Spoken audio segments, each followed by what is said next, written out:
रमाईंचा जन्म 7 फेब्रुवारी 1897 एका गरीब कुटुंबात झाला होता. त्यांचे वडील भिकू धुत्रे वलंकर व आई रुक्मिणी यांच्यासह रमाबाई दाभोळ जवळील वनद गावात नदीकाठी महारपुरा वस्तीमध्ये राहत. त्यांना 3 बहिणी व एक भाऊ शंकर होता. मोठी बहीण दापोलीत दिली होती. भिकू दाभोळ बंदरात माशांनी भरलेल्या टोपल्या बाजारापर्यंत पोहोचवत असे. त्यांना छातीचा त्रास होता. रमा लहान असतानाच त्यांच्या आई यांचे आजारपणाने निधन झाले. आईच्या जाण्याने कोवळ्या रमाच्या मनावर आघात झाला. धाकटी बहीण गौरा व भाऊ शंकर अजाण होते. काही दिवसात वडील भिकू यांचेही निधन झाले. पुढे वलंकर काका व गोविंदपूरकर मामा मुलांना घेऊन मुंबईला भायखळा मार्केटच्या चाळीत राहायला गेले. सुभेदार रामजी आंबेडकर हे आपल्या भीमराव नामक मुलासाठी वधू पाहत होते. सुभेदारांना भायखळा मार्केटजवळ राहणाऱ्या वलंगकरांकडे लग्नाची मुलगी असल्याचे समजले. सुभेदारांना रमा पसंत पडली. त्यांनी रमाच्या हाती साखरेची पुडी दिली. रमाई व भीमरावांचे लग्न भायखळ्याच्या भाजी मार्केटमध्ये इसवी सन 1906 या वर्षी झाले. विवाहप्रसंगी बाबासाहेबांचे वय 14 वर्षे तर रमाईचे वय 9 वर्षे होते. त्यावेळी बालविवाहाची प्रथा समाजात रूढ होती. लग्नात लग्नमंडप तसेच पंचपक्वान्नाचं जेवण, झगमग रोषणाई नव्हती.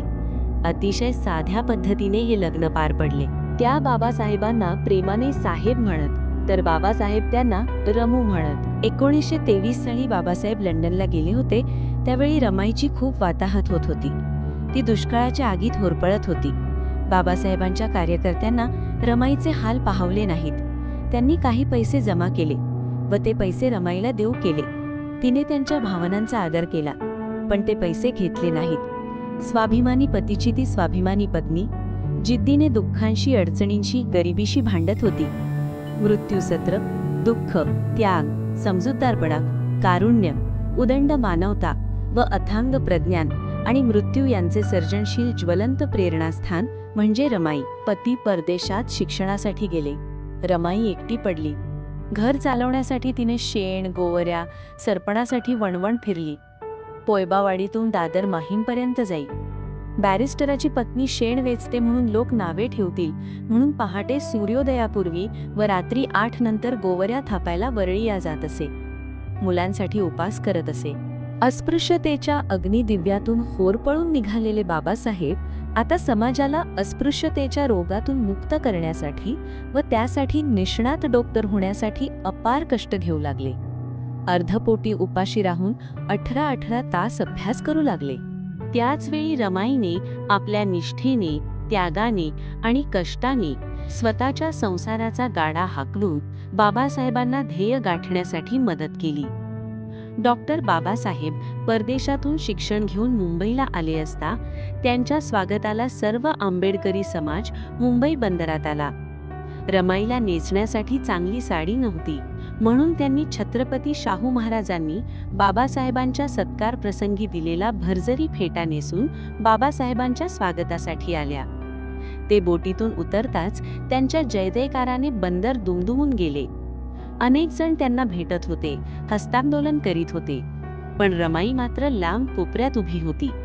डॉक्टर बाबासाहेबांची नजर त्यांच्या रामूवर गेली. ते जवळ गेले. त्यांनी विचारले, रामू, तू लांब का उभी राहिलीस? रमाई म्हणाली, तुम्हाला भेटण्यासाठी सारा समाज आतुर झाला असताना मी तुम्हाला आधी भेटणे योग्य नाही. मी तर तुमची पत्नीच आहे.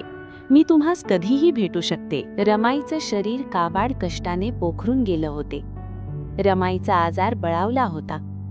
इसवी सन 1935च्या जानेवारी महिन्यापासून रमाईचा आजार वाढतच चालला होता. मे 1935ला तर आजार खूपच विकोपाला गेला.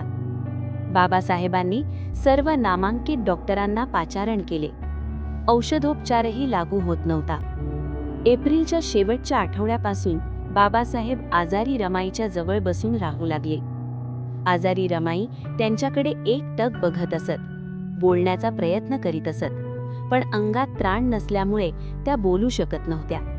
त्यांना स्वतः बाबासाहेब औषध देत असत आणि कॉफी किंवा मोसंबीचा रस स्वतःच्या हाताने पाजण्याचा प्रयत्न करीत असत. त्यांचा आजार काही केल्या बरा झाला नाही.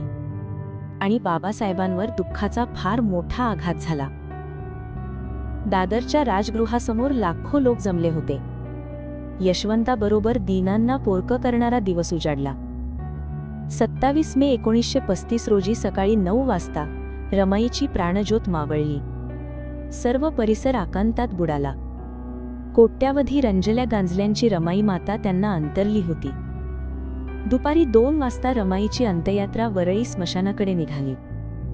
आम्हा दुरावली मायेची सावली, निर्वाण पावली आमुची रमाई माऊली. पहाडासारखा महामानव बाबासाहेब ढसाढसा रडले. जवळजवळ 30 वर्षांच्या संसारात प्रेमाने व धैर्याने भक्कम सोबत देणाऱ्या रमाबाई मध्येच अचानक सोबत सोडून न परतीच्या वाटेने कायमच्या दूर निघून गेल्या. आणि बाबासाहेब आपल्या संसारात अगदी एकाकी झाले.